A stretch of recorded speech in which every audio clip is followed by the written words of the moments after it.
I listened to like pieces of a couple of your previous podcasts just to get a sense of what I was getting myself into. Sick. Oh no. Oh, cool. And What did she you think of still what you came saw? on. Yeah, really. We must not be doing too bad. But Well, I listened to the start of the very first one, and then I listened to a chunk of one of the more recent ones, and it was clear that you had kind of gotten your rhythm down more, and hmm the experience was Mhm. definitely showing through. So, yeah, I, We're we that's pros. all take I got. those. We You're take those. pros. Okay. Let's go. University, Dr. Cutler. Hello. It was I wanted you to get on to this podcast because like after like the first two classes, I just like I love your style of teaching. I love when I get teachers like you that Oh, actually have thank like you. a sense of humor and aren't like so stuck up and shit. Um, No, there's so no yeah, need for that. Right. no. I also feel like it's a lot easier to actually learn from those teachers because you like them Yeah. and you don't want to tune out. Yeah, because they don't take Thank things you. too serious. It's really weird. I feel like I actually take my subject very seriously. I just don't take myself very seriously. That's really the the distinction I would make anyway. But I mean, we, that's like the best combo is like you take what you love serious, but not yourself too serious. Because then Right. I feel like sometimes that's where I find me arguing with teachers is they take themselves too seriously, and it's like, come on, what's Yeah. going on? what really Yep. sealed the deal for me to get you on this podcast was that culture discussion. That shit was so funny when everyone, about half the class, said they were part of LGBT. I know that was hysterical, wasn't it? I was like, But is there a sign up list somewhere that you know that you're supposed to take this section? Right? they knew that you were a part of that culture as well, so they feel comfortable with you, I guess. Yeah. I kind of like to think of myself as like, okay, there used to be this expression like back from kind of like the 50s and the 60s. It was BMOC, big man on campus. I don't know if you've ever heard that before, Yes. but Big it Yeah. man kind on of meant like campus. the most popular guy, star of the football team, super handsome, all that kind of stuff. hmm I like to Mhm. think of myself as the BLOC. I'm the big lesbian on campus. That's kind of what I'm trying to achieve. That's the legacy I'm trying to create for myself. I mean, I think you're Um, doing a stellar job, honestly. Oh, thank you. Thank you so much. so I guess for people who don't understand like what sociology is, could you explain what you teach? I've been trying to figure that out for about 20 years now. Sociology is a little bit of everything. It's the study of how societies operate, how they're created, how they're Hmm. maintained, how they're destroyed. um, Yeah. and really, I mean, the core of sociology, as Chris knows, is we study the relationship between what we call agency and structure. Agency is Hmm. free will, what an individual can do, what the choices that an individual can make to act or not act, and then structure is all the stuff that is outside of the individual that can limit or constrain or shape their ability to exercise their free will. So it's really about the relationship between agency and structure. That's how I Yeah. think of it anyway. So what If originally that makes got any you sense. interested in sociology? Like what sparked you to become a sociology professor? Well, that's a really good question. I didn't Hmm. major in sociology at college. I didn't even really take any sociology in college. Oh, Um, really? Really, right? Wow. I think I took a couple of like electives that you didn't need to have. You didn't even need to have intro for. Like there were no prerequisites. I took a sociology class on sex, which really Mhm. shaped my life in a lot of ways. And then I took one on it was sociology of death and dying. And again, it didn't have any prerequisites, and I needed a class, so I took it. But I didn't really have any love of sociology until later on when I was kind of done with school and I was thinking about going back to school because I kind of stumbled into doing some teaching, which was not something I had any interest in whatsoever. Never saw myself as a teacher, but I stumbled into being able to do some teaching for like some extra money, and was stunned to find out that I actually enjoyed it. Like I really got into it. So then I thought, well, this is really what I want to be doing full time.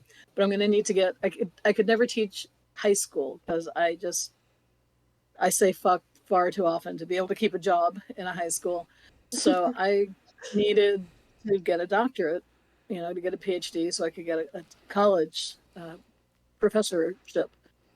And as I was thinking about how I wanted to go about doing that, this is like, say, the early 90s.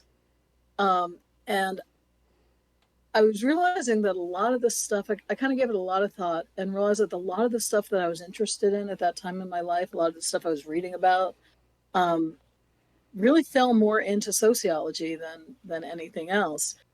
I was as a undergrad, I was actually a psych major, but I wasn't like I was interested in people, how people came out, right? How people would come out as gay or lesbian or LGBTQ. And I used to think about it from this like more psychological perspective, but then I kind of realized that I was really looking at the role of communities, like thinking a lot about the role of communities in terms of how people come out and what that experience is like for them. And the more I thought about it, the more I thought, this is what I want to do, So I started applying to graduate programs in sociology, and here I am on your podcast. Crazy how life works. This is one of the pinnacles. This is like the pinnacle of my career right here. Are you kidding? Let's I feel so go! modern. You're a celebrity. We're gonna be an I feel that accolade way, I really forever. do. We're gonna be an accolade forever. Oh my gosh. I'm gonna have to like put a link to this on my resume or something. When she makes a speech, she's gonna be like, "Hey, so thank you to Open Absurdity for boosting me, for launching me into this Discord cyber world or whatever this is. I actually have a question for you, more so of like advice possibly, because you got your PhD, which is like that's like what, 8 years of college, 10 years of college, or You're a so lot funny. more. Okay, see, so I've never been especially quick at doing things. So it took me 5.5 years to get my bachelor's degree. And then I worked for a while, and then I went back to school and enrolled in this 2-year master's degree program that took me 3 years to finish. That wasn't the sociology yet, that was something else. And then I worked for a few years, and that's when I kind of had my aha moment about wanting to teach and to study sociology. So to do that, I got into the program that I went to is the University of North Carolina at Chapel Hill, the Tar Heels. I had to do a master's program en route to the doctorate, so it took me about 3 years to finish the master's part of the program, and then about another 6 years to finish the doctorate, the doctoral part of the program. So in total, it took me about 9 years. Yeah. So that was not including undergrad or anything. Yeah. Oh my God.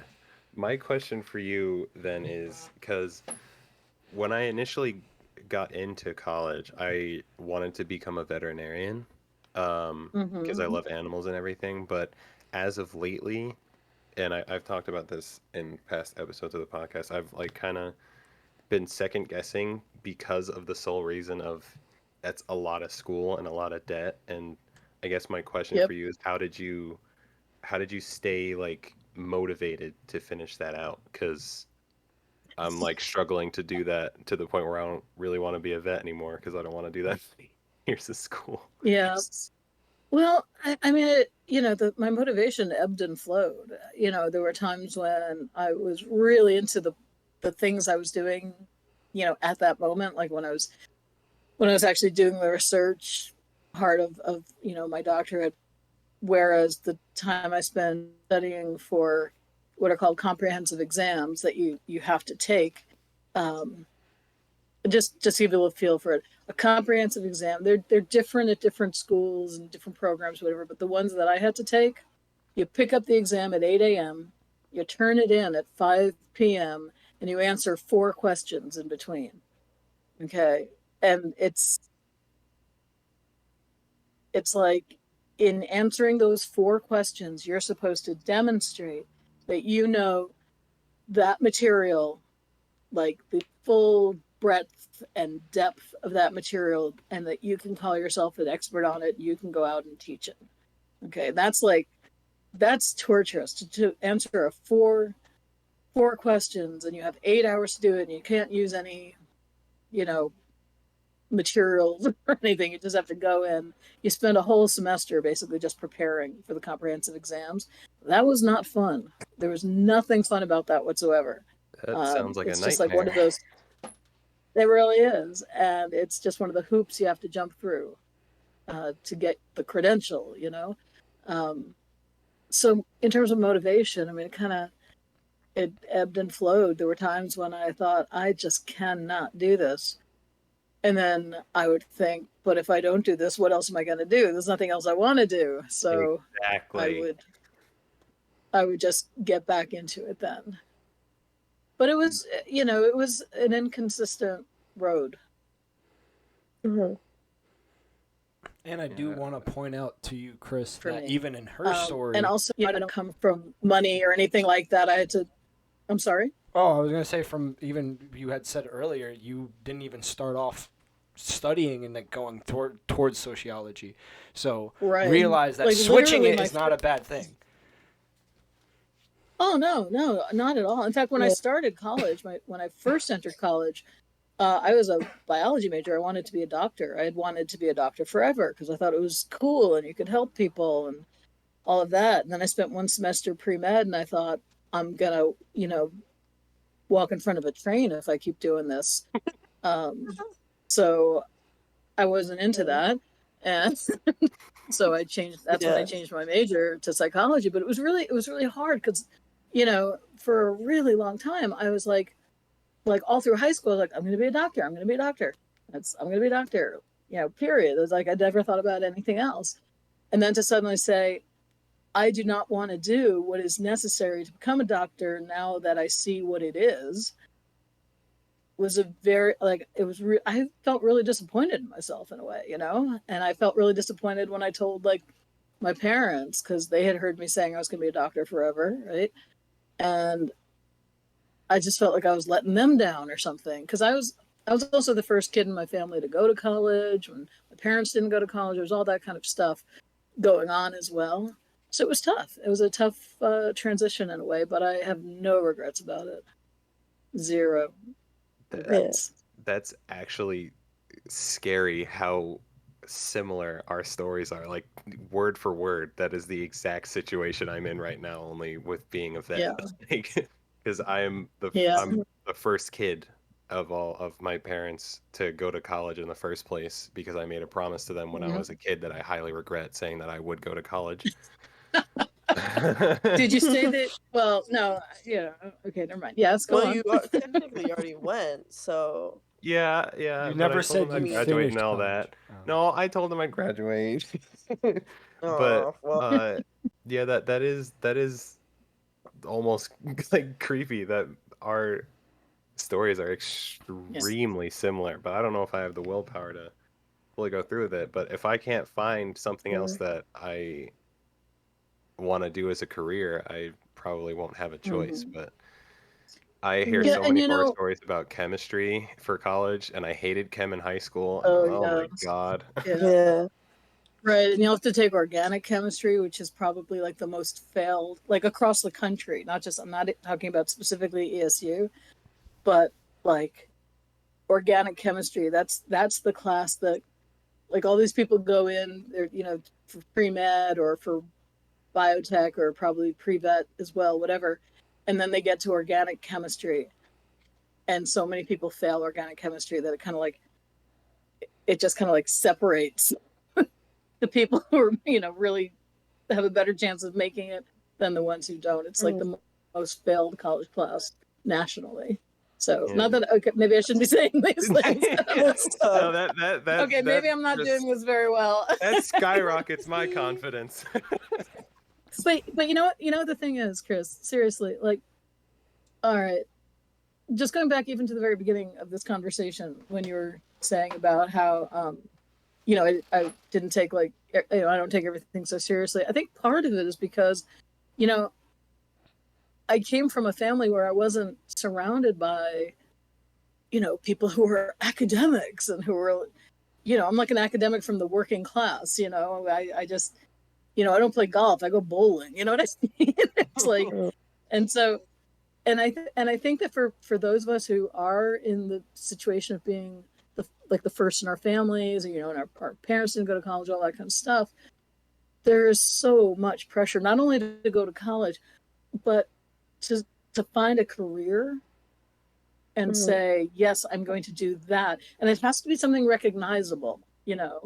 Like if you're from a family that hasn't been exposed to like higher ed and all that kind of stuff, and you say, I want to be a sociologist, that's like not going to make any sense whatsoever, right? I mean, it's just not. It's not going to make sense the way like I want to be a vet is going to make sense, or I want to be a doctor or a lawyer, or something that everybody's heard of, everybody knows about, right? Yeah. And I think it's I don't know. I don't have any data to back up what I'm saying right now. This is just my speculation, total speculation, okay?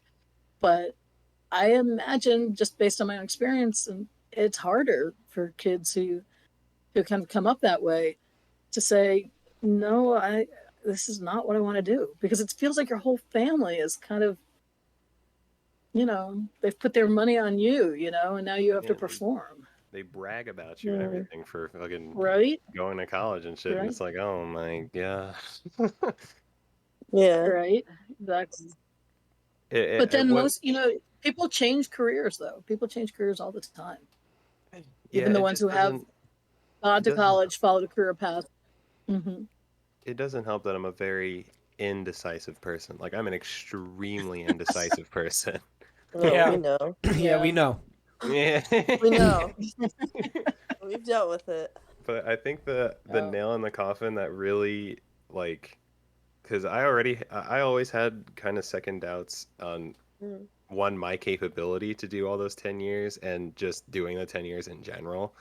But last semester at the university I was at before I transferred to this one, I I declared as a bio major because I was like, all right, fuck it, I guess I'll just full commit to this vet thing. And the very first university bio class that I take, I fucking fail. And it was the only class I failed that semester. So I was like, wow, maybe this really isn't something I should do. Yeah.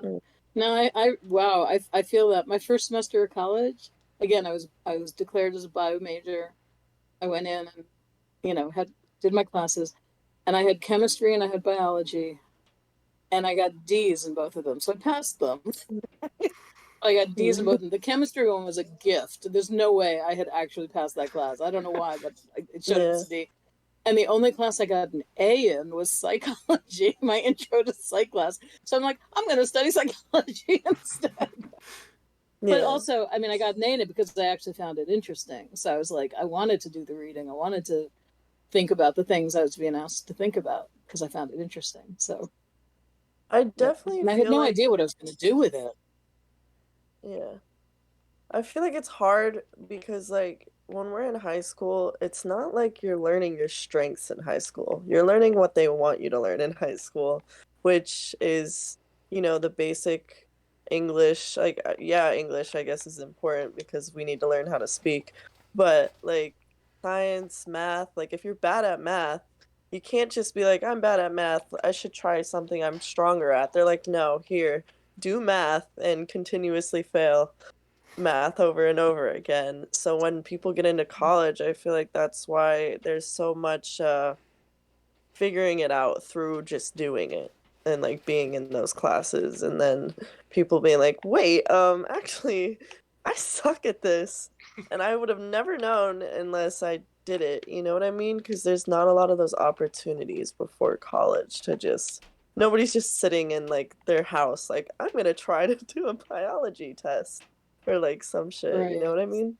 I mean, that's a whole nother rabbit hole. The BS that high Yeah. school teaches you, as opposed to what they should be teaching you. Like, I failed. Yeah.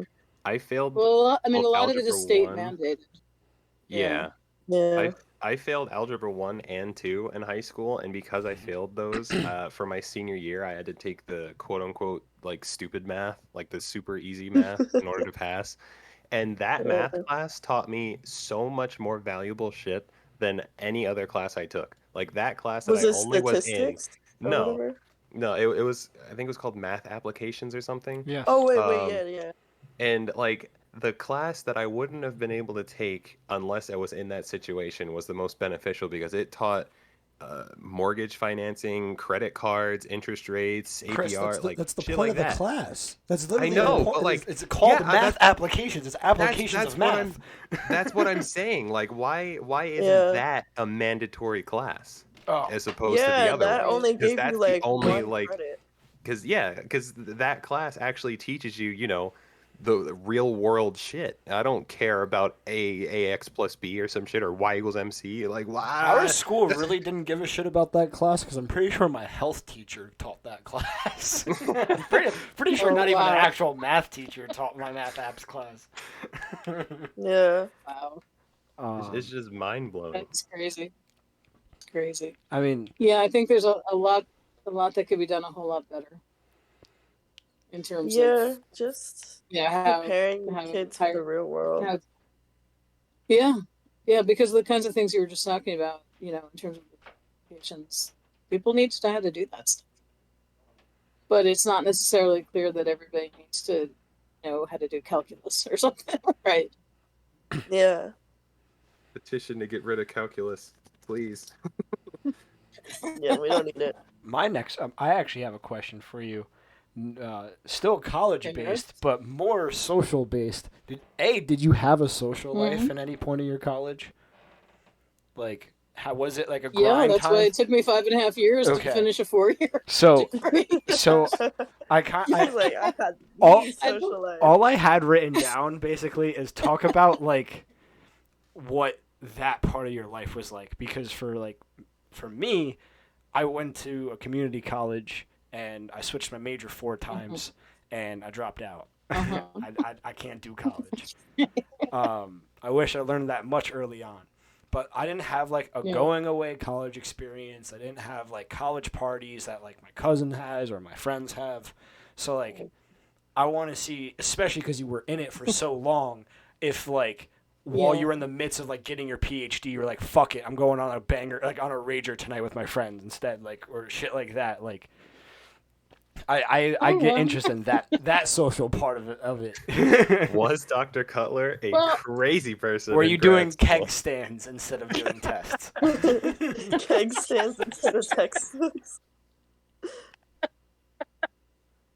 Okay, let me think about what I want to say here. Well, She's like, all I right. do Well, when I some was structure.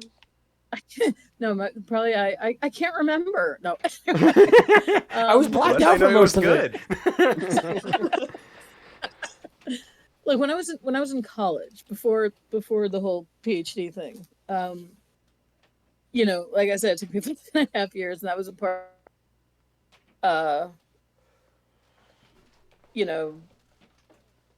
Changed my major and didn't know what I wanted to do and all that, but it was also in part because I was having fun. What else was I gonna say? I was having fun. I went to college in a major city in Boston, Oh, and that must be nice. which is like one of my favorite cities. And we were right in the city. Like I had to cross 4 lanes of traffic and like train tracks to get to my classes, basically. Because in Boston, part of the subway is above ground, so I'd have to cross the tracks for that as well, just to get across the street to go to my classes or whatever. So I felt like the whole city was my campus, and there was always so much to do. In part because there's a lot of colleges in Boston, so there's always stuff going on. But also, I was I was very into music, and there were so many venues that, you know, where live bands were playing, and you know, just like it was a great place to be, you know, an 18-year-old with a fake ID. I was about to say, so let's hear some memories. There's so much I'm going a on. music person. Let's hear some memories. I love that old music stuff. Oh my God.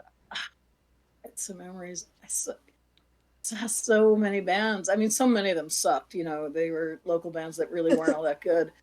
But a lot of the bands that were good, you probably would have never heard of, because I'm talking about the early 80s right now.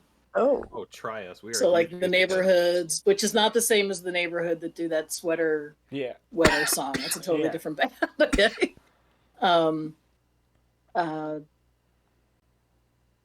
This was a funny thing. At least to me, it was a funny thing. I'd gone out with some friends. There was a place called The Rat, a bar, you know, live music venue called The Rat, where there were rumored like that one of the guys or a couple of the guys from the Cars were going to be there that night, like just with whatever bands were playing. So we went in. There was a ridiculous cover for a place that usually didn't even have a cover. They never showed up. Nobody ever showed up. The bands that were playing totally sucked. We left. We went across the city to another place to hear like another band, paid a cover to go in. They sucked. Went to a third place, paid a cover, went in. The band that was there sucked. Everything sucked, basically. And it was like, we probably paid like $15 or something, which was an enormous amount of money to spend in 1981 going out to hear, you know, bands, basically. But I mean, some of the bands that you might have heard of, that I got to see during that time, were bands like Human Sexual Response. That sounds like anything you've heard of, or Flipper. There's a lot of punk. There's a lot of kind of early punk stuff. I know Flipper. Okay. Flipper, oh my God, they were so bad, but they were so great. That was most of early punk. Right. and they had like a technological like a tech issue, like the mics weren't working, something was wrong, the amps, I don't know what it was. So the guy who fronted it, the band, was just a total pisshead. I mean, and he was just like, fuck this, I'm gonna play under these conditions. Like, I was like, come on, you're a punk, you're supposed to be like thriving in difficult situations here. And then he just, like, they left stage, he came out and he started singing, "If you're happy and you know it, clap your hands." I thought the whole bar was gonna just like riot, you know, people were so angry. But oh my God, like, who else? I saw like very early Go-Go's. Right? Really? Before they'd really learned to play their instruments at all. Right? That was kind of fun. I don't know. Most of the bands I saw never really, you know, went anywhere. The New Models. Is there any But it was crazy just stories fun. that like I'm sorry? you were told of? Is there any stories you were told of yourself that are crazy that you don't remember, but after hearing it, you were like, "What did I do?" Yeah, sure. But Like, oh gosh. Well, actually, this one had nothing to do with alcohol or anything else. But I had this weird like have you ever heard of night terrors? Yes. Do you know what those are? Yes. yeah. Okay. So I had them when I was a kid, and then they kind of went away, but then they came back like my first year of college. And apparently I did some crazy shit, like sleep talking and sleepwalking, you know, like threatening my roommate. Oh my Who God. I got along really great with, who I got along so great with. Or just, you know, sitting up suddenly in bed like I was possessed or something, and saying things like, "I don't know what the fuck you're talking about." Thinking of you like I mean, I clearly was a deeply damaged person. Didn't know it, right? you go to bed. No, but Fuck was you, you it was stupid bitch. Wake up the Right. next morning. I love you so much. Like, what's going on? exactly. We are best I friends. don't Oh know. my god. I I mean, know. and I feel So, that because like, yeah. it was I had night terrors for like the beginning of high school for a while, and then they came back in college, and mine weren't like it was sleep talking. It was never threatening, but I would try to like leave my room, and I lived downstairs in my house, so then I would try to crawl up the stairs in my like sleep fucked up state, and it would never work. So there was multiple times where I'd get like 2 steps in and it just like fucking hit the ground, like Oh, middle of the night. ouch. But like that shit is frightening. Like that, it's It is. that's It really next is. level of like your brain just literally telling you to go fuck yourself. Right, like what is going on in there, right? What? Like one time when I was a kid, I woke up in the morning and all of my bedding, like everything, sheets, pillows, everything was out in the hallway. Outside, like outside my room. I was like, I don't know how to get there, you know? Like what the hell? So yeah. My Happy to say that I haven't had one of those in decades. my But cousin yeah, no college. I'm sorry, go ahead. my cousin Chris, me and him, Mhm. we would always like do sleepovers and shit growing up. And he used to have night terrors as well, but there was this one night where I was sleeping over his house where he genuinely scared the shit out of me, where he woke Yeah. me up during a night terror in the middle of the night. I think it was like 2 or 3 a.m. Just screaming at me, wake up, wake up, wake up, there's somebody inside. And now I'm freaking out. So I get up and go into the kitchen and like scan the house and nobody's there. I go back in the room, he's passed out on the bed. I was like, Oh what? my god. Oh my god. Because I didn't know he had night But you terrors by know, that point. So the next yeah. morning when he woke up, I was like, dude, what the fuck was that last night? He was like, what are you talking about? I'm like, what? Right, What because you never happened? remember anything. You Yeah. never There's remember no anything. way you don't And people remember fill this, you dude. in. And that's when his mom Yeah. decided to fill me in on the whole night terrors thing. I was like, oh, okay. Yeah. You're So like, so "Dude, Eric, getting back to your original question, like I, I mean that was college, but when I went to grad school, I mean I was a little older already by then, so it wasn't really the same thing. I mean, I started my doctoral program when I was 34 because I'd been like working and stuff. But yeah, I still had an active social life and just Mhm.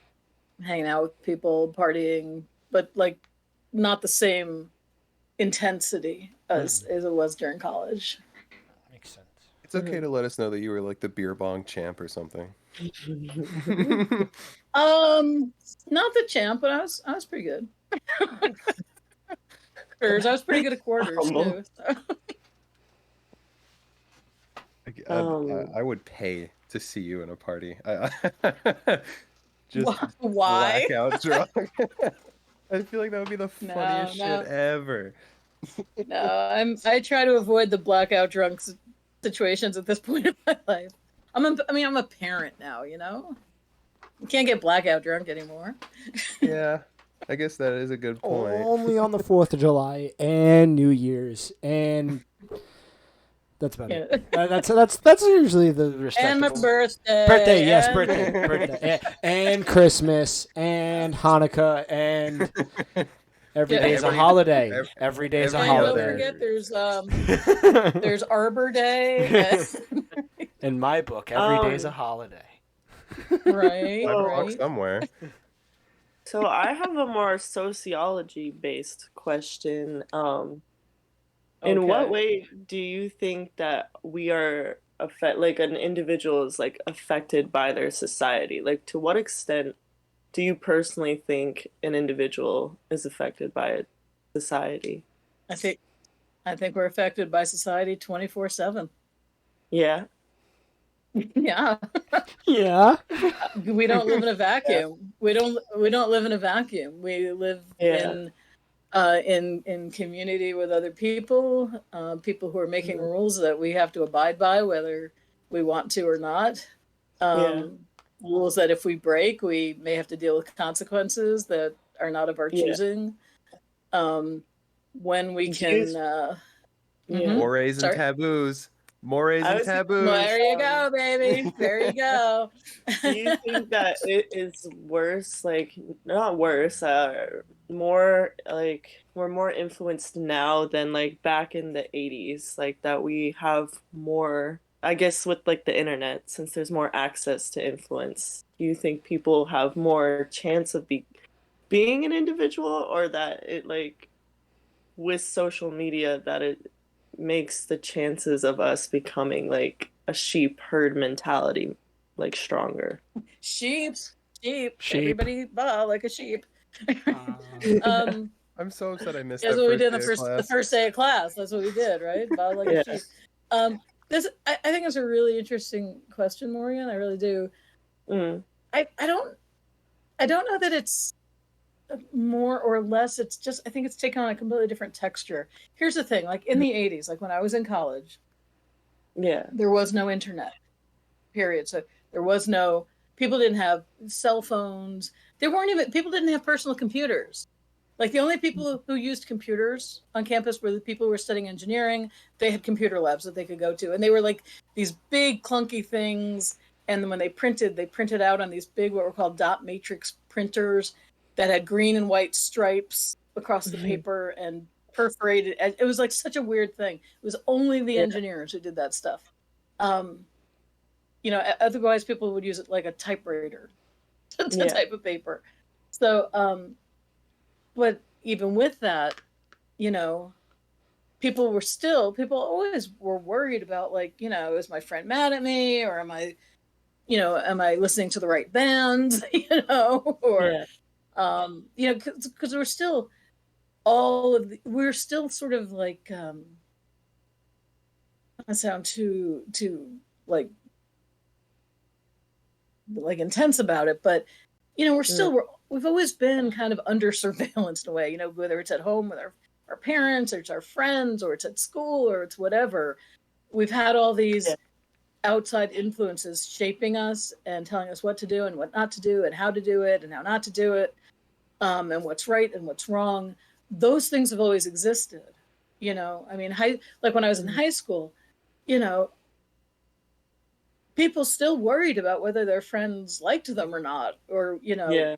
it's just once, like if we were in conflict with a friend when we went home from school, Yeah. it was gone, so we had like a little bit of downtime from it.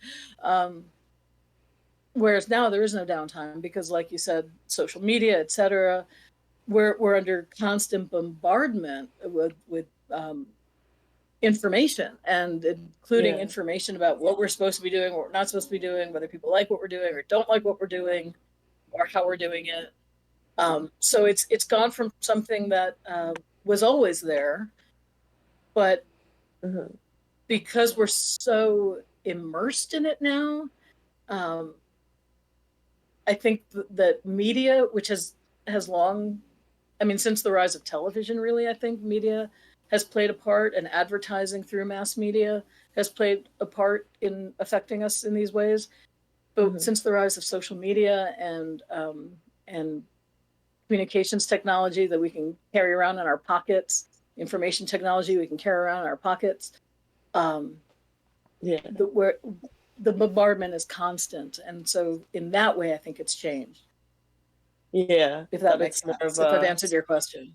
A constant factor, and rather than like getting breaks in between of that influence. Right. That makes sense. I feel like it's weird because social media is like, it's backwards a little bit. Like everybody's promoting individuality, but then we still boost up like these like figures, I guess. I don't know if you'd call them celebrities, like just figures, and we all follow, like there's people who follow their mindset like completely, but then they're promoting, oh, be an individual, have your own mind, but listen to what I say because my mind is the best mind. Yeah, and I think a lot of times we fall into sort of patterns of what other people are doing without even necessarily realizing it. Like this is, I mean, I'll just, like on the first day of class, when I teach intro to sociology, I asked people to look around, there's like 70, 80 people in the room, whatever. And I asked people to look around at the other people in the room and just like really take note of what they're wearing. Right. Yeah. So people do that. And then I ask, so is there anyone here who didn't choose their own clothes, like exercise their own agency, right? They chose what they were going to wear that day. And like, yeah, basically everyone chose what they were going to wear that day. Nobody told them what they had to wear. And yet people were dressed so similarly. Yeah. Everyone's wearing a hoodie and a, t-shirt and whatever. I mean, there's such similarities that all these people were feeling like, hey, I'm wearing, like, this is my look, this is me. And yet it's replicated all throughout the room. So I think we're affected in a lot of ways that we don't even necessarily realize that we're affected. Yeah, like that keep us kind of following with the herd, so to speak, or whatever. Yeah.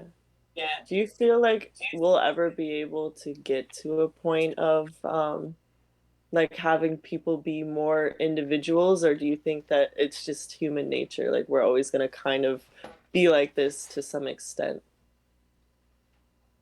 Well, as a sociologist, I don't really deal in human nature, to be honest. Yeah.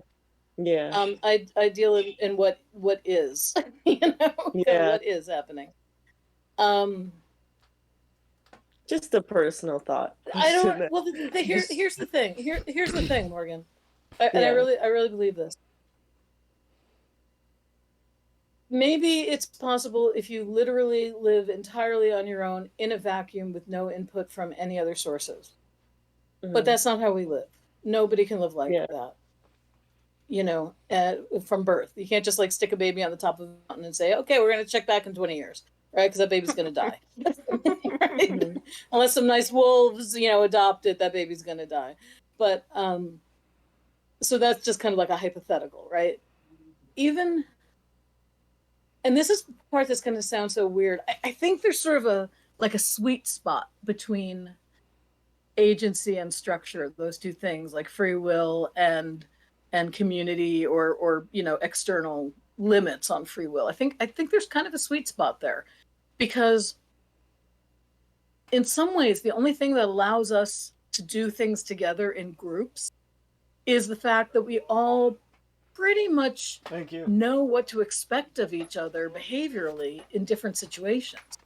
Like when you go into a store, you kind of know what to expect. You know what the rules in a sense in the place are, right?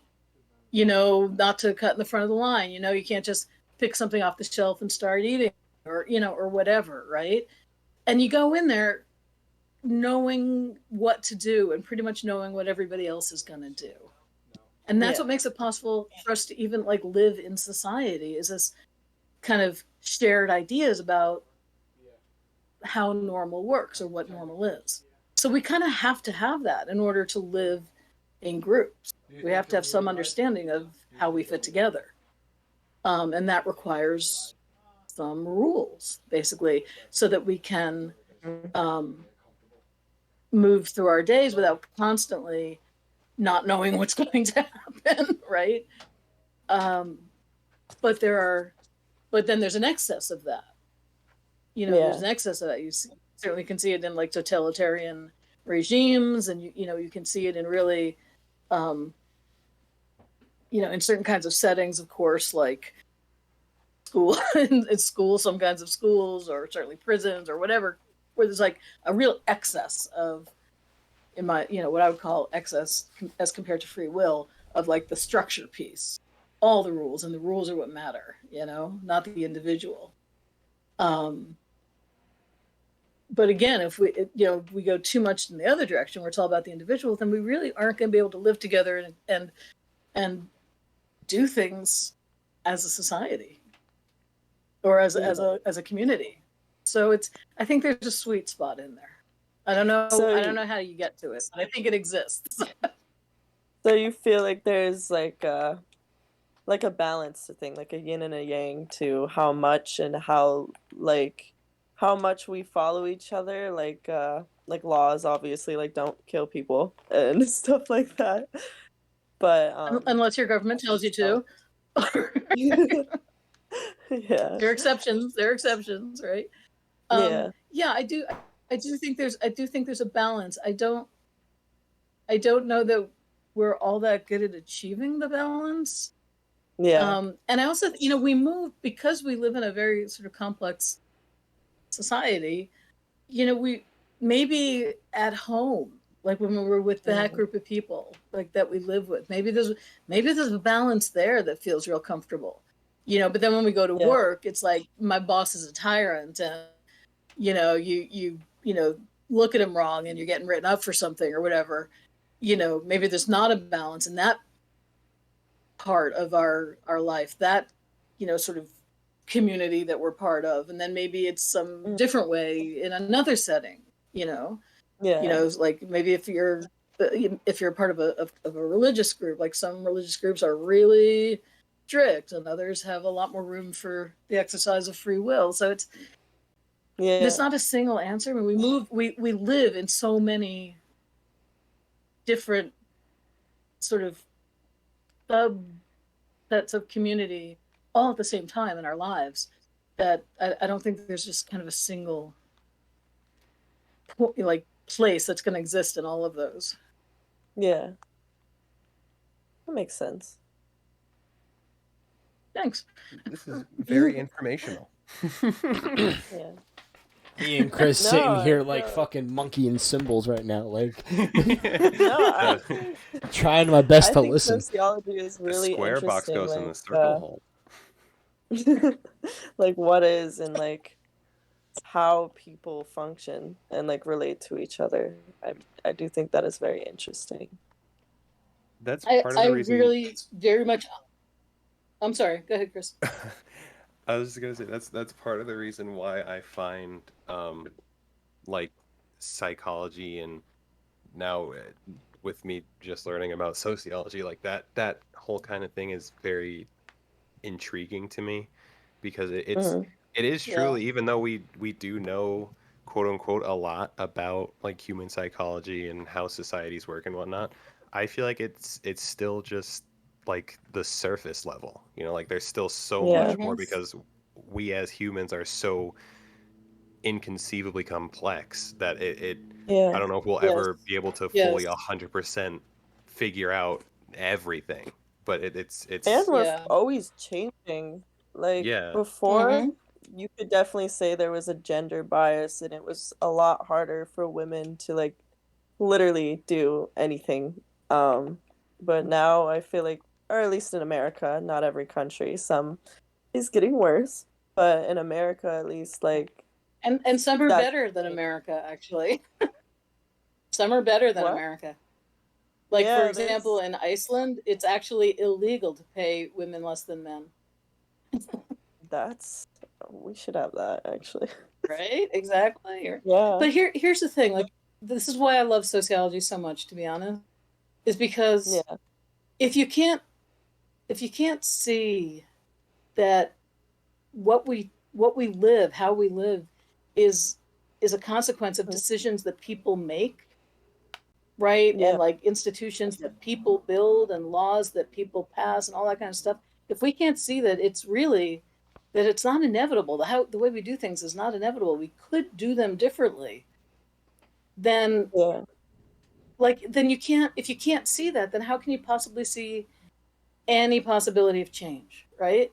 It's just like, this is just how it is, so this is how it is. But you can say, you know what, other people do it differently. Maybe we could look at why we do it how we do it. Maybe we could do it a different way. And people push back. Like, this is something that you can do. This is the aging part. You can push back on structure. Every social movement, civil rights movement, women's movement, like you just mentioned, Morgan, the LGBTQ movement, the like animal rights movement. Animals used to be, they weren't considered part of family. They were just like some, like they were just an animal. Like, who gives a fuck? Yeah. They were food, or they were like, they worked for you, like helped you plow your fields, or, whatever. That's what animals were, right? But people push back and say, no, we can do this differently. We can think about this differently.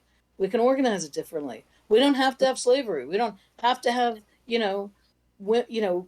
just men vote. Whatever it is.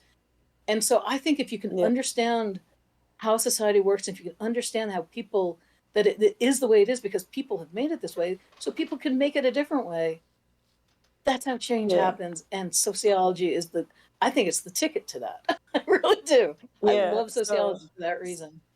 So you're saying that sociology, by showing people what is, can help them like see what can change, basically, in like a short sense. If you, in a sense, yeah, but if you can show people that what is has been made by humans, therefore it can be Yeah. remade by humans. Yeah. You know, we're not stuck with it. If we think it's unjust, if we think it's inequitable, if whatever, you know, Yeah. whatever, we can Yeah. remake it. We can I push feel back.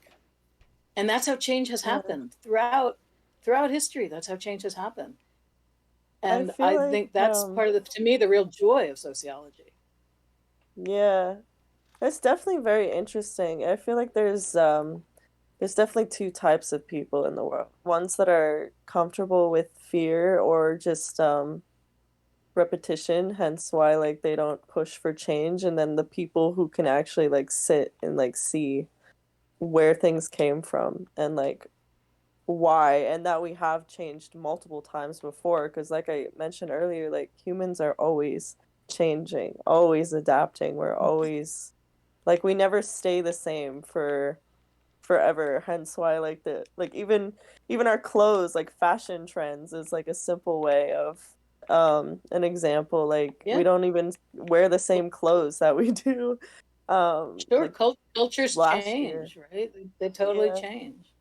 Yeah. But one of the things that I really also feel like is, like you said, there's two kinds of people, and I totally get what you're saying with that.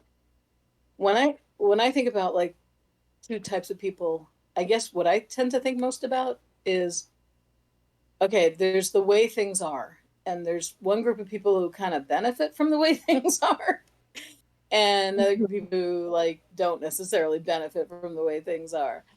And Yeah. the people who benefit from the way things are kind of have an interest in keeping things the way they are, and the ones who don't have an interest in changing the way things Mhm. are, and that's where kind of, you know, that's where the tension comes in, you know, Yeah. because it's not just, it's, I don't think it's always just fear of change. It's like, you know, people feel like they're going to lose something if change happens, Yeah. Yeah. whether it's, you know, Yeah. they're going to lose their privileged position, or they're going to lose Yeah. something about what they think about their way of life. I mean, I don't know. I think it varies, but yeah, I think there's, you know, Yeah. I think that sociology can really help us understand those dynamics. Yeah, I definitely think it would be interesting to see if like, and this is very idealistic of me, if one day we Mhm. could possibly have a society that benefits, truly benefits every type of person. And Wouldn't that that would be be awesome? really, really hard, but it would be Yeah. awesome if we could possibly one day all like continuously work towards that goal. In a perfect world. Again, there's going to be some people who are going to be very hard to get on board because Yeah. they will view that as, you know, because anytime you have any group of people that's disadvantaged, right, in whatever way, if Yeah. there's a group of people that's disadvantaged, then by definition that means there's a group of people who are advantaged, right? Mhm. You can't have one without the other. So like Mhm. even if you think something like, say, the women's movement, right? Before women Yeah. could vote or own property or do any of those things, right? Women as a group were disadvantaged. That means that men were advantaged. And a lot of people aren't gonna jump on board to say, hey, let me give up some of my advantages here, you know. Let me share. Some people aren't, unfortunately, quick to want to do that. It's actually an Mhm. interesting way to So put it's it that I've hard. never quite thought of before.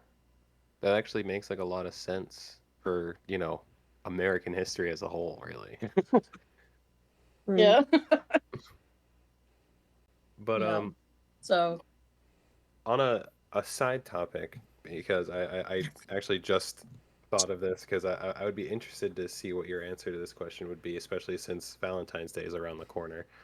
Um, a couple episodes back, me, Eric, and Morgan gave our Mhm. in-depth definitions on what we believe love is.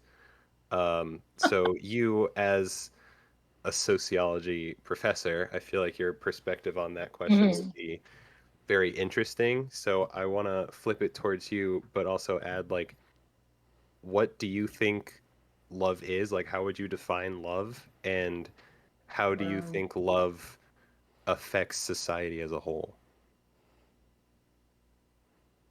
Wow. Yeah, Wow.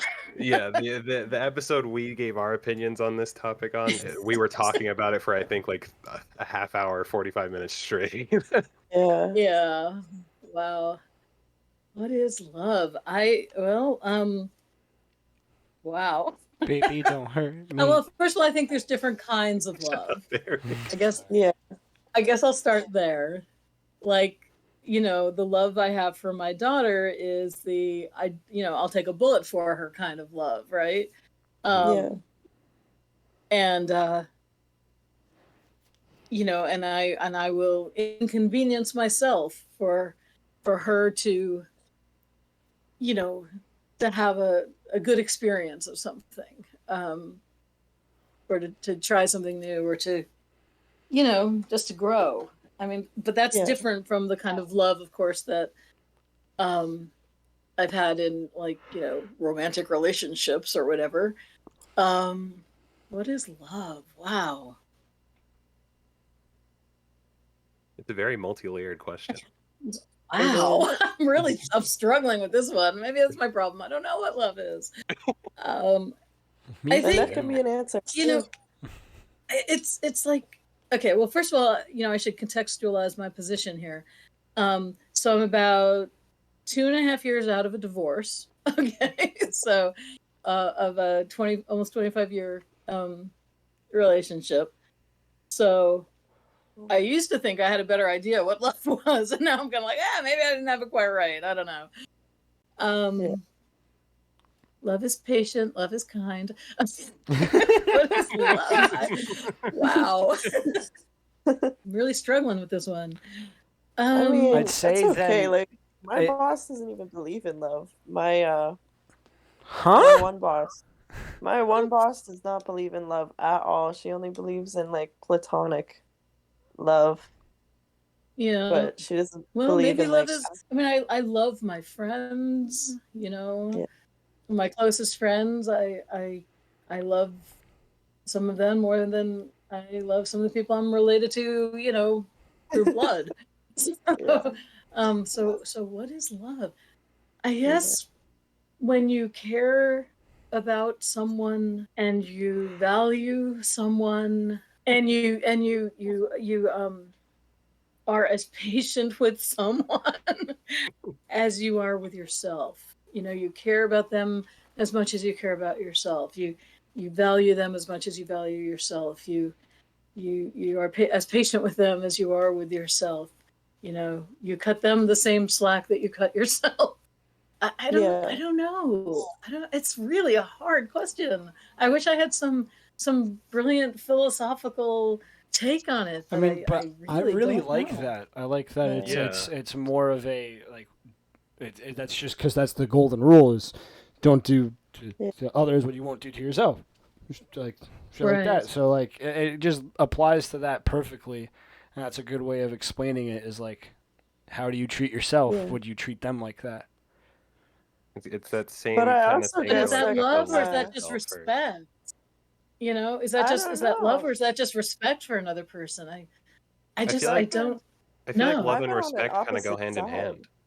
I don't know. They like, should. You certainly should, but are they the same? I don't know. I don't No, know. they're not the There's same. people I respect that I wouldn't necessarily say I love. There's people You know? I've known that I like we've been in love, but they don't love themselves. So like when you say like they treat you how they treat themselves, like when they That treat might not be a themselves good thing. poorly, I've Right. suffered from like, somebody Yeah, who treats themselves poorly treating me how they treat themselves because they think that's what love exactly. Yeah. is. That's why it's one of the golden absolutely. rules that you have to love yourself before you can think of loving somebody else. Yeah. And then there's love, there's like loving someone, but then there's being in love, and those aren't exactly the same either, Those right? are, Mm. yeah. Right. So this is hard. This is maybe Well, the greatest mystery in the human condition. I don't know. well, then what about the other side of the question where like how do you feel love as a whole affects society? I think we'd be better off if we were kinder to each other. And I think, because I'm having trouble defining love, I'm was gonna not say, going to say if we all loved each other because I'm not sure even what it means. I think But I think we'd I have a better certainly think chance if we do could with more define kindness. love. But I think we could do with a lot more kindness and patience with each other, certainly. There's definitely way too Definitely. much hate in the world for no reason, really. Definitely. Yeah. Just a lot Definitely. of, I don't know if I'd call it hate, just like intolerance for others. Like people lack Mhm. the ability to show empathy for others now because it's more Yeah. like, well, you I owe feel like we me. have a real deficit. Yeah, Yeah, Morgan, I agree. I think we have a real deficit of empathy in our culture right yeah, now. Really hard time sort of, you know, putting ourselves in someone else's shoes and trying to understand their experience. And that's a huge problem. yeah. I don't know if this would help your definition at all, but what I said for the definition of love Mm-hmm. is basically like when somebody becomes your drug in a way, and like they are the first thought in the morning, the last thought before you go to bed, like they are just your other half, Yes, yes. the person Yeah. that you want to spend countless hours with and make countless memories. Like Yeah, saying that no, they're your drug is a good way to preface it. yes. Yeah, when I have been in love, certainly it's always the first person I think of when I wake up, the last person I think about before I fall asleep. I like that. I like that a lot. When you're out and about and you see something, you think, oh, I want to tell this person about that because you want to share, the funny thing that you saw or the thing that you think they'll think is funny or whatever. Like you want to bring joy to them, and you feel that they also want to bring joy to you. um Basically, do anything just to see them smile, kind of thing. well, maybe not anything. but Well, but yeah, but you want to bring them joy. Yeah. And they're on your mind and you're on their mind. um you know it's wow, it's really hard, really hard. I feel very fortunate that I have been able to experience that multiple times in my life, and who knows? Maybe there's still some more ahead for me. Who knows? love is out there for everyone, I feel. It's just a matter of taking that leap of faith because a lot Hmm. of people are, especially in today's society, with how misconstrued our generation has made the whole love and relationship thing. It's very hard for people today to take that leap of faith and take it more than once because it's it's very like involved and you have to put so much effort and time into love for a relationship that like after that leap of faith and it doesn't work out, it's hard for people to take the second one because this generation is just so like I don't know, they're so fucked up. Oh, I think you're right though. Love is work. Yeah. Love is work, especially after the honeymoon period. I feel like after the honeymoon period is Oh, when the love actually starts in a well, way, that's if that makes interesting. sense. Because like when you're in that honeymoon phase, it's the beginning of the relationship, the excitement, the thrill, and the the like mysteries are all still there. And after you're past all that, Hmm. and because that's usually when relationships die, is after like the honeymoon period, because then people they want to chase that same feeling, but you can't really do that because Right. it's after that whole period and you still absolutely love that person, and it's not just Mhm. a dream really. That's when love starts, I feel. Interesting. Yeah. Because that's I how don't people do the know. longevity. I mean, you're not going to have a honeymoon phase like 30 years down the line. Like, You could. I mean, it really depends. I feel like love, the reason it's such a hard question to answer is there's so many different types, forms, ways that even like I could experience love way different than you guys will ever experience it, you know? Because it's Yeah. so individualized and personalized. And I feel like it does affect us as people as a whole, like in society. I definitely feel like love has a lot of influence, but I feel like there's like a lot of lack of love lately as well. Like I said, coming from that lack of empathy, but also from everybody's so like afraid to love because love is vulnerability and love is Yeah. trusting somebody blindly and not knowing if that they're ever gonna betray you, but just trusting them at least for the Yes. moment that they'll always be there and you know, just things like Yes. that. I agree. Love is vulnerability. That's a really good point. You know what I always take like some I don't know, some comfort from, or some optimism from, or some things, like, when you see like an older couple, like they're in their 80s or something, like oh, I they're love old couples, man. They're so good, fucking cute. and they're just like sitting on the bench holding hands or something, or they're just like they're so cute, and I was just like, wow, they're still holding hands, and they're like 80 years old, and they're sitting down, so they're not holding hands just to keep each other, upright.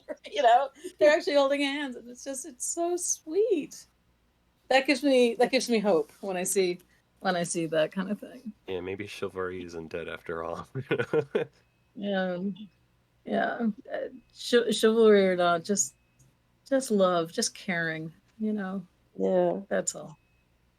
Society would yeah, benefit so much if it was just more love and less hate, but yeah, it's it's a whole nother rabbit hole there because it's the whole situation of like you can't have light without dark, you can't have happy without Hmm. sad, you can't have highs without lows. Like that's but just why life. do we have that mindset too though? Like I feel like part of that is a mindset that we can't, like, oh, it's not possible to have so much love in this world. Like, but why? We're the I ones who say that, you know? Individuals are the one who says that, but there's no universe. Like, we don't know anything about the universe, literally anything. We're still discovering space and we will never stop because it doesn't end. So, I feel like, And I think some things are also like, okay, it's not it's not like there's like we can't have people who are well fed without having people who are starving, right? No, we can have Mhm. everybody well fed. We don't need to have anybody starving. There's enough food to go around. And I'd like to think that that the love hate thing might follow that model, might, at least so that it might be possible that we could have love without having hate. I mean, I saw this, I read this quote a while ago. I can't remember it like word for word, but basically what it was saying, oh my God, puberty's hard. Yeah. Um, basically what it was saying, in regards to that, which I thought was a really good way to put it, was like you need that balance because like without bad times, you wouldn't be able to appreciate the good times as much. Like if it was just all good, then that would just be the norm and the base, and there wouldn't be much appreciation. yeah, but I do feel like there's like a regular bad and then there's like irregular bad. Like, like it's hard. Sometimes you lose your job or sometimes your family member dies. Like things like that happen. That's part of life. But what's not part of life is excessive hate and going out of people who go out of their way to make others miserable. Like that's not normal. That's Yeah. just, or at least to me, that's not normal. Like lacking empathy for others I don't think it's normal. I mean, I know there's people who literally have like personality disorders and stuff, but like stuff like that, like we normalize it because like we're just so used to it that we don't know what to do besides just be like, oh, I guess this is life. You know what I mean? But Yeah. like it doesn't have to be like that. There's normal bad, and then there's like stuff that we as humans cause. Sorry, I was just texting my daughter. She's like, when is dinner going to be ready? Anyway, sorry. When I'm done being famous on a podcast. She's like, right, Mommy, right. Mommy's getting famous right now. Watch it. That's actually Love is making me dinner. It's actually a good segue. Tell us a bit about your daughter. Like what how old is she? She Just is like that. 16 years old. Oh wow. She's 16. You're She's a dealing with junior in teenagers. high school. Yes, Oh God, that's indeed. rough. Junior Teenager year with a sucks. driver's license now. Oh God. So, yeah, so she's a junior. She's she keeps herself busy. She plays field hockey. That's kind of her main activity thing. She is very into it and hopes to play it in college as well. She just she's a good kid. I mean, I love her. What can I say? She's a good kid. I like to think of her as my greatest challenge and my greatest joy. That's a good way of putting it. You know, because she's a bright kid, and so we will have conversations where she will challenge my thinking, or whatever. As teenagers do. As teenagers do. But she's also like just a really good kid, and she's a good cook. Oh. She used to come home and make dinner for me. Right? That's what you should have replied with. What are we having for dinner? Right? Yeah, exactly. I didn't think of that. But no, but she's like, she's I think she's an interesting kid. She's creative. I feel like I'm just doing like this big mom brag right now, But I mean, but she's good. creative. She's funny. She's got a sick sense of humor, which I really enjoy. She got that from her mom. Right. So that's what she says to me sometimes. She's like, "You raised me." So, right? It's like, yeah, all right, fair enough. But she's a smart kid. I worry about her every moment, of course, because that just seems to come with the package of being a parent. Yeah, and but I also trust from her. the kid's I trust perspective, her. that can be very very stressful. Yeah, but the thing that offsets it, I think, or hopefully, I worry about her, but I trust her.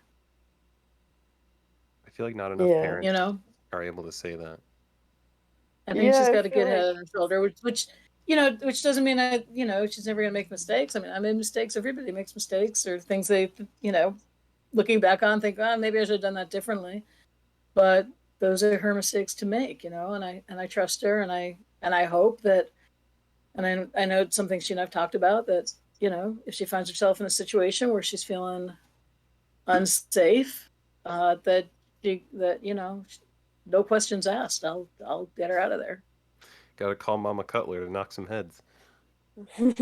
Well, just to get her out of there, like, no questions asked. I don't need to know the specifics of the mistakes that perhaps she's made. You know what I mean? I just feel like she's going to explore in the ways that she needs to explore, and I don't want her to ever feel like she can't call me because she's like going to get in trouble or something. You know what I mean? If it's that kind of situation. Mm-hmm. Speaking of good kids. knocking heads, have you ever been in any fights? No, I am a nonviolent person. I mean, with my brother when I was young, we used to You throw have hands a siblings. lot, but I do. I have two older brothers. And I've been in situations where I've helped to break up fights, like got myself between people. But that's all. And that was in my youth. I'm too old and tired for that shit now. Hey guys, Eric here. I ended up leaving right around this point. I had a delivery of a bunch of wood dropped off to my house, and the guy who dropped it off almost took out the cable line to my house. So I was outside dealing with that in the middle of this recording. So I'm sorry I just randomly disappear. Personally, I want to thank you guys again for all the support you guys have been showing us on every episode. So thank you. Enjoy the rest of the episode. I grew up with 3 older brothers. Like when I was growing up, my brothers Yeah. were in high school. And a thing that they would always do with me on my birthdays, like you know how normally guys have birthday punches for their birthday. Growing up with 3 Yeah. brothers, I got birthday beatdowns, which was so much more fun. Oh Really. no. You know, one of the because they would like team up on me, man. One of them would hold me down while the other 2 fucking beat the shit out of me. And they would do it for like, say I was like turning 10 that year, they would do it for 10 seconds. Thankfully, so that shitty. stopped. Thankfully, that stopped after my 13th, because I got a little too big for them to do that. Because I will start swinging back now. Okay, I'm not taking that shit anymore. Exactly. So, how long have you been a professor for, like officially? I officially got my doctorate in May of 2003 and started teaching at a school in Chambersburg, Pennsylvania called Wilson College. I was there for 2 years before I came to ESU, and I'm in my, let's see, it was 2005, August of 2005 when I started at ESU. So 18 years there, I guess, 20 years total. Wow. You got your doctorate a year after I was born. I'm getting on in age. I'm sorry, what? I said you got your doctorate a year after I was born. Isn't that crazy? It is kind of crazy to think about. Yeah. Yeah. It's funny because like I don't feel as old as I am, you know. Sometimes I have to remind myself like, oh shit, I'm old. I mean, quite honestly, you look like late 30s, early 40s. I love wouldn't you, say you're Chris. much older than that. I wouldn't expect you to be that much older than that. Yeah. You don't I'm sound 61. old.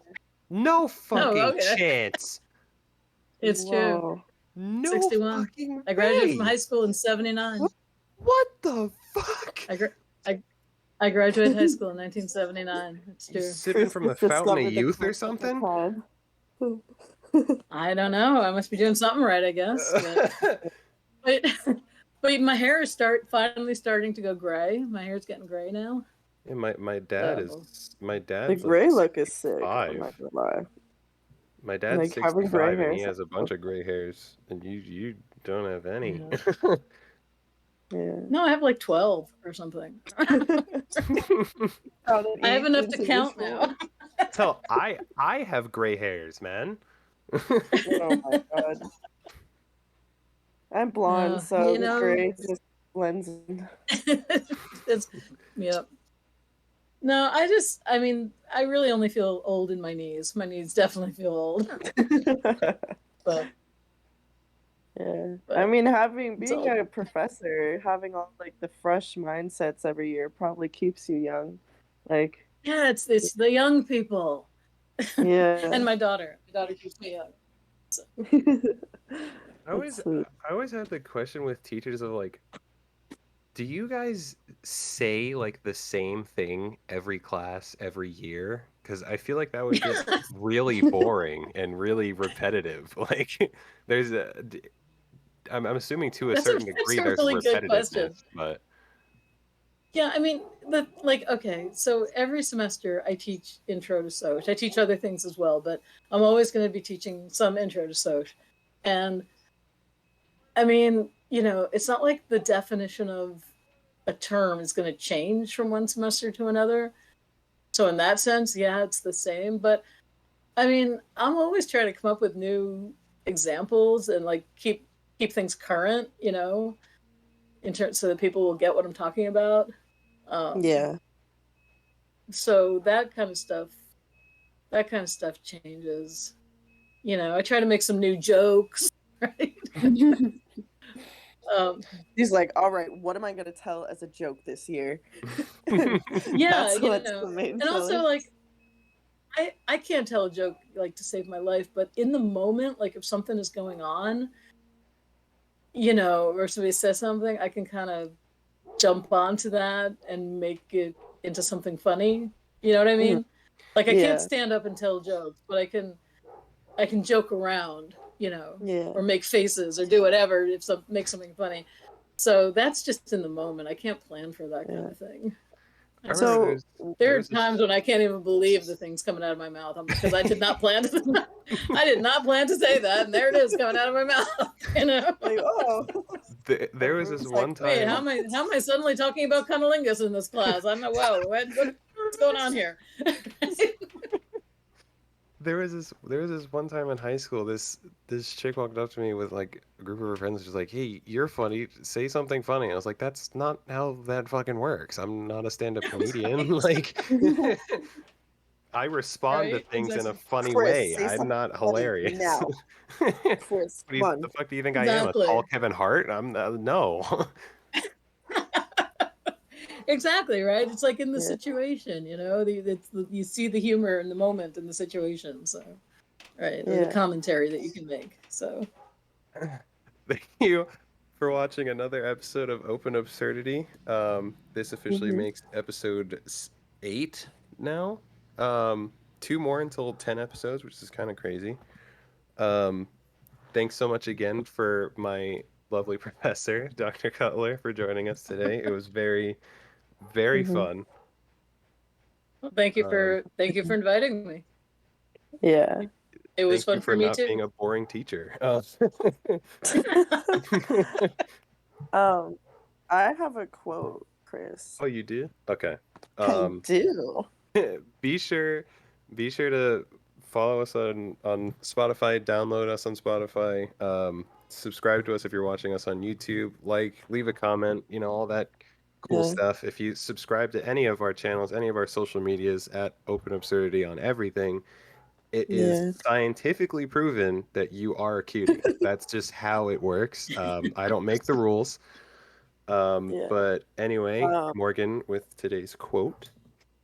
For the theme of Valentine's coming up, I have "True love should heal, not hurt."